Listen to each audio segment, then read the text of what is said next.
কথাশিল্পী শরৎচন্দ্র চট্টোপাধ্যায়ের বহু বিখ্যাত সৃষ্টির মতো একটি অনবদ্য সৃষ্টি হল লালু।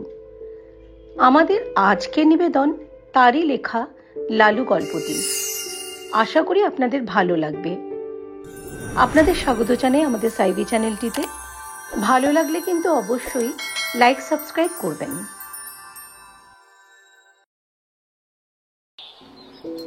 আমাদের শহরে তখন শীত পড়েছে।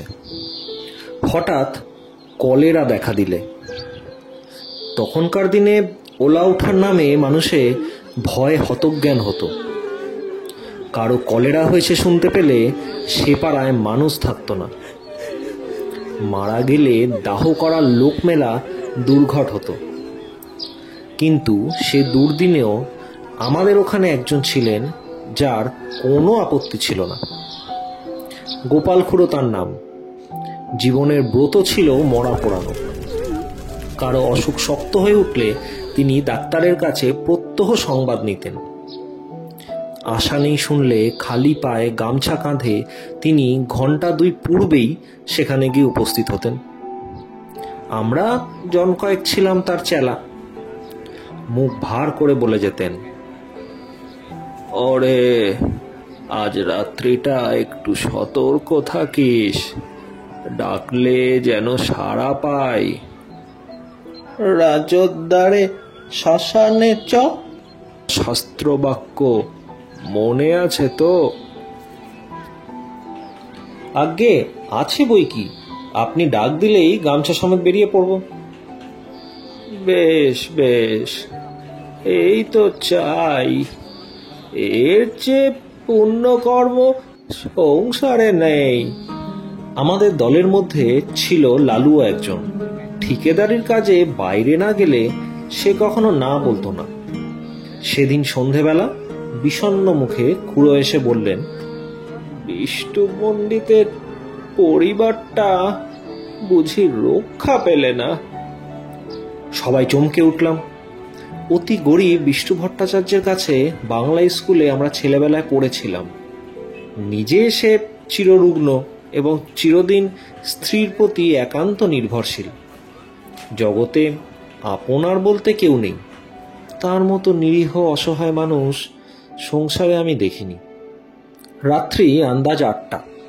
দড়ির খাটে বিছানা সমেত পণ্ডিত গৃহিণীকে আমরা ঘর থেকে উঠানে নামালাম। পণ্ডিত মশাই ফ্যাল ফ্যাল করে চেয়ে রইলেন। সংসারে কোনো কিছুর সঙ্গে সে চাহনির তুলনা হয় না এবং সে একবার দেখলে সারা জীবনে ভোলা যায় না। মৃতদেহ তোলবার সময় পণ্ডিত মশাই আস্তে আস্তে বললেন, আমি সঙ্গে না গেলে মুখাগ্নির কি হবে? কেউ কিছু বলবার আগে লালু বলে উঠল, ও কাজটা আমি করব পণ্ডিত মশাই। আপনি আমাদের গুরু, সে সম্পর্কে উনি আমাদের মা। আমরা সবাই জানতাম শ্মশানে হেঁটে যাওয়া তার পক্ষে অসম্ভব। বাংলা স্কুল মিনিট 5 পথ। হাঁপাতে হাঁপাতে সেটুকু আসতে তার আধ ঘন্টার বেশি সময় লাগত। পণ্ডিত মশাই একটু চুপ করে থেকে বললেন, নিয়ে যাওয়ার সময় ওর মাথায় একটু সিঁদুর পরিয়ে দিবিনে লালু? নিশ্চয় দেব পণ্ডিত মশাই, নিশ্চয় দেব।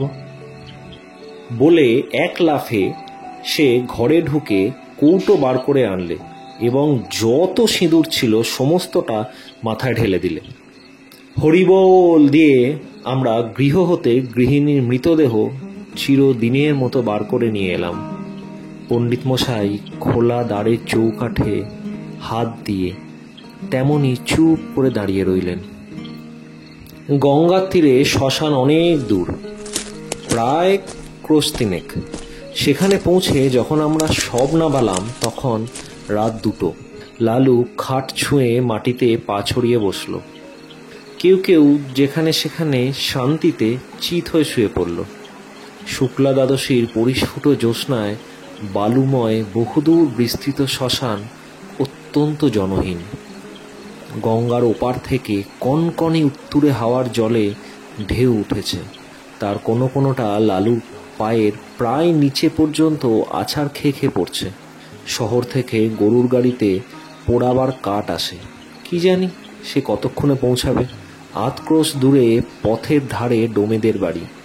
আসার সময় আমরা তাদের হাঁক দিয়ে এসেছি, তাদের আসতেই বা না জানি কত দেরি। সহসা গঙ্গার ওপারে দিগন্তে একটা গাঢ় কালো মেঘ উঠে প্রবল উত্তুরে হাওয়ায় হু হু করে সেটা এপারে ছুটে আসতে লাগলো। গোপাল খুড়ো সভয়ে বললেন, লক্ষণ ভালো ঠেকছে না রে, বৃষ্টি হতে পারে। এই শীতে জলে ভিজলে আর রক্ষে থাকবে না। কাছে আশ্রয় কোথাও নেই, একটা বড় গাছ পর্যন্ত না। কতকটা দূরে ঠাকুর বাড়ির আমবাগানে মালিদের ঘর আছে বটে, কিন্তু অতখানি ছোটা তো সহজ নয়। দেখতে দেখতে আকাশ গেল ছেয়ে, চাঁদের আলো ডুবলো অন্ধকারে। ওপার থেকে বৃষ্টিধারার শোঁ শোঁ শব্দ এলো কানে। ক্রমশ সেটা নিকটতর হয়ে উঠল। আগাম 2-10 ফোঁটা সকলেরই গায়ে এসে পড়ল তীরের মতো। কি করি ভাবতে ভাবতেই মুষল ধারায় বৃষ্টি নেমে এলো। মরা রইল পড়ে। প্রাণ বাঁচাতে কে কোথায় ছুট দিলে তার ঠিক ঠিকানা নেই। জল থামলে ঘণ্টাখানেক পরে একে একে সবাই ফিরে এলাম। মেঘ গেছে কেটে, চাঁদের আলো ফুটেছে দিনের মতো। ইতিমধ্যে গরুর গাড়ি এসে পৌঁছেছে। গাড়োয়ান কাঠ এবং শবদাহের অন্যান্য উপকরণ নামিয়ে দিয়ে ফিরে যাবার উদ্যোগ করছে, কিন্তু ডোমদের দেখা নেই। গোপাল খুড়ো বললেন, ও বেটারা ওই রকম, শীতে ঘর থেকে বেরুতে চায় না। মণি বললে, কিন্তু লালু এখনো ফিরল না কেন? সে যে বলেছিল মুখে আগুন দেবে, ভয়ে বাড়ি পালালো না তো? খুড়ো লালুর উদ্দেশ্যে রাগ করে বললেন, ওটা ওই রকম, যদি এতই ভয় মরা ছুঁয়ে বসতে গেলি কেন? আমি হলে বজ্রাঘাত হলেও মরা ছেড়ে যেতাম না। ছেড়ে গেলে কি হয় খুড়ো? কি হয়? কত কি, শ্মশান ভূমি কি না? শ্মশানে একলা বসে থাকতে আপনার ভয় করতো না? হয় আমার, অন্তত 1000টা মরা পুড়িয়েছি জানিস। এরপরে মণি আর কথা কইতে পারলে না, কারণ সত্যই খুড়োর গর্ব করা সাজে। শ্মশানে গোটা 2 কোদাল পড়েছিল। খুড়ো তার একটা তুলে নিয়ে বললেন, আমি চুলোটা কেটে ফেলি, তোরা হাতাহাতি করে কাঠগুলো নিচে নামিয়ে ফেল। খুড়ো চুলি কাটছেন, আমরা কাঠ নামিয়ে আনছি। নড়ু বললে, আচ্ছা, মরাটা ফুলে যেন দুগুণ হয়েছে না? খুড়ো কোনো দিক না তাকিয়ে জবাব দিলেন, ফুলবে না, লেপ কাঁথা সব জলে ভিজেছে যে। কিন্তু তুলো জলে ভিজলে তো চুপসে ছোট হয়ে যাবে খুড়ো, ফুলবে না তো। খুড়ো রাগ করে উঠলেন, তোর ভারী বুদ্ধি, যা করছিস কর। কাঠবহা প্রায় শেষ হয়ে এলো। নড়ুর দৃষ্টি ছিল বরাবর খাটের প্রতি। হঠাৎ সে থমকে দাঁড়িয়ে বললে, খুড়ো, মরা যেন নড়ে উঠল। খুড়োর হাতের কাজ শেষ হয়েছিল। কোদালটা ছুঁড়ে ফেলে দিয়ে এসে বললেন, তোর মতো ভীতু মানুষ আমি কখনো দেখিনি নড়ু। তুই আসিস কেন এসব কাজে? যা, বাকি কাঠগুলো আন, আমি চিতাটা সাজিয়ে ফেলি। গাধা কোথাকার। আবার মিনিট 2 গেল। এবার মণি হঠাৎ চমকে উঠে 5-7 পা পিছিয়ে দাঁড়িয়ে সভায় বললে, না খুড়ো, গতিক ভালো ঠেকছে না, সত্যি মরাটা যেন নড়ে উঠলো। খুড়ো এবারে হা হা করে হেসে বললেন, ছড়ার দল, তোরা ভয় দেখাবি আমাকে, যে 1000-এর উপর মরা পুড়িয়েছে তাকে। নড়ু বললে, ওই দেখুন আবার নড়ছে। খুড়ো বললেন, হ্যাঁ, নড়ছে, ভূত হয়ে তোকে খাবে বলে। মুখের কথাটা তার শেষ হলো না, অকস্মাৎ লেপ কাঁথা জড়ানো মরা হাঁটু গেড়ে খাটের উপর বসে ভয়ঙ্কর বিশ্রী খোনা গলায় চেঁচিয়ে উঠল, না না, নরকে না, গোপাল খেয়ে খাবো। ওরে বাবা রে! আমরা সবাই মারলাম ঊর্ধ্বশ্বাসে দৌড়। গোপাল খুড়োর সম্মুখে ছিল কাঠের স্তূপ। তিনি উপরের দিকে আমাদের পিছনে ছুটতে না পেরে ঝাঁপিয়ে গিয়ে পড়লেন গঙ্গার জলে। সেই কনকনে ঠান্ডা এক বুক জলে দাঁড়িয়ে চেঁচাতে লাগলেন, বাবা গো, গেছি গো, ভূতে খেয়ে ফেললে গো, রাম রাম রাম রাম।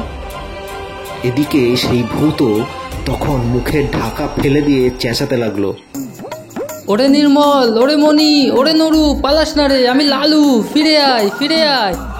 লালুর কণ্ঠস্বর আমাদের কানে পৌঁছালো। নিজেদের নির্বুদ্ধিতায় অত্যন্ত লজ্জা পেয়ে সবাই ফিরে এলাম।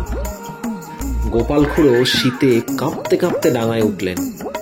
লালু তার পায়ের ধুলো নিয়ে সলজ্জে বললে, সবাই জলের ভয়ে পালালো, কিন্তু আমি মরা ছেড়ে যেতে পারলাম না, তাই লেপের মধ্যে গিয়ে ঢুকে পড়েছিলাম। খুড়ো বললেন, বেশ করেছিলে বাবা, খাসা বুদ্ধি করেছিলে। এখন যাও, ভালো করে গঙ্গা মাটি মেখে চান করোগে। এমন শয়তান ছেলে আমি আমার জন্মে দেখিনি। তিনি কিন্তু মনে মনে তাকে ক্ষমা করলেন। বুঝলেন এত বড় ভয়শূন্যতা তার পক্ষেও অসম্ভব। এই রাতে একাকী শ্মশানে কলেরার মরা, কলেরার বিছানা, এসব সে গ্রাহ্যই করলে না। মুখে আগুন দেবার কথায় খুড়ো আপত্তি করলেন, না, সে হবে না। ওর মা শুনতে পেলে আর আমার মুখ দেখবেন না। শবদাহ সমাধা হলো। আমরা গঙ্গায় স্নান সেরে যখন বাড়ি ফিরলাম, তখন সেই মাত্র সূর্যোদয় হয়েছে।